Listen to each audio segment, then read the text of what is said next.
اعوذ باللہ من الشیطان الرجیم، بسم اللہ الرحمن الرحیم۔ حکیم میاں احسن آپ کی خدمت میں حاضر ہے۔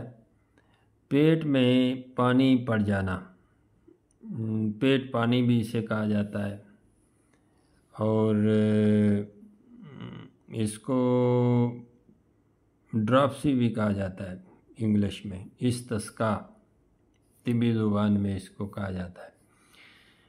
اور اس میں خاص طور پہ تکلیف دہ عمل یہ ہوتا ہے کہ جب پیٹ میں جلد کے اندر پانی جمع ہو جاتا ہے تو ڈاکٹر حضرات مریض کو سوراخ کر کے، پیٹ کے کسی سائڈ سے سوراخ کر کے پانی کا اخراج کرتے ہیں، نالی نکال کر، نالی لگا کر پانی کا اخراج کرتے ہیں۔ یہ جو عمل ہے یہ ایک غیر فطری ہے، غیر طبی ہے، یعنی کہ طبیعت کے خلاف ہے اور علاج نہیں ہے، یہ بالکل علاج نہیں ہے۔ تو دیکھنے والوں کو بھی اپنوں کی تکلیف ہوتی ہوگی، اور جو مریض ہے اس کے لیے تو بہت زیادہ تکلیف دہ عمل ہے۔ پیٹ میں پانی پڑ جانا عام طور پہ میرے حکماء اور عام لوگ بھی یہ سمجھتے ہیں کہ پیٹ میں جو پانی پڑتا ہے وہ صرف جگر کی خرابی سے پڑتا ہے، جبکہ ایسا نہیں ہے۔ یہ گردوں کی خرابی سے بھی پڑ جاتا ہے، یہ پھیپھڑوں کی خرابی سے بھی پڑ جاتا ہے، یہ دل کی خرابی سے بھی پڑ جاتا ہے۔ اس کی کئی اقسام ہیں، کم و بیش 6-7 اقسام کا استسقاء ہوتا ہے۔ استسقاء عامہ ہوتا ہے، استسقاء ذکی ہوتا ہے، استسقاء حجاب القلب ہوتا ہے، استسقاء صدری ہوتا ہے، استسقاء خفیہ ہوتا ہے جسے ہائیڈروسیل بھی کہا جاتا ہے۔ تو عام طور پہ اسے یہ نہ سمجھا جائے کہ پیٹ میں پانی پڑ گیا ہے تو جگر کی خرابی سے ہی پڑ گیا ہے، ایسا نہیں ہے۔ اس کی اور بھی وجوہات ہیں، دل، پھیپھڑے، گردے، جگر کی خرابی سے بھی پیٹ میں پانی پڑ جاتا ہے، اور یہ ایک تکلیف دہ عمل ہوتا ہے۔ تو اس کا سادہ سا نسخہ میں آپ کے گوش گزار کروں گا۔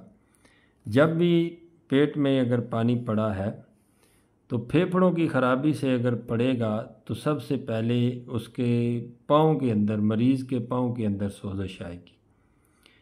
اگر جگر کی خرابی سے پیٹ کے اندر پانی آئے گا تو پیٹ پھولا ہوا، سب سے پہلے پیٹ کے اندر پانی جمع ہوگا، اس کے بعد باقی جسم میں آئے گا۔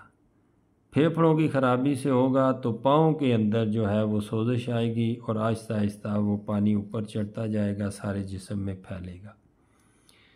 اس کے علاوہ اگر یہ پانی جو ہے وہ گردوں کی خرابی سے ہوگا تو آنکھ کے پپوٹے جو ہیں ان کے اندر سب سے پہلے سوزش آنا شروع ہوگی، اس کے بعد وہ آہستہ آہستہ دیگر جسم میں پانی کی مقدار جو ہے وہ بڑھے گی۔ یہ کوئی علاج نہیں ہے کہ آپ اپنوں کو پیٹ کے اندر سوراخ کرا کے نالی لگا کے پیٹ کا پانی نکلوائیں، یہ کوئی علاج نہیں ہے، نہ ہی یہ کوئی طریقہ کار ہے۔ اس کا طبی طور پہ سیانہ حکیم اس کا پراپر علاج کرے، چند دن کرے، اللہ کے فضل و کرم سے مریض جو ہے وہ شفا یاب ہو جاتا ہے۔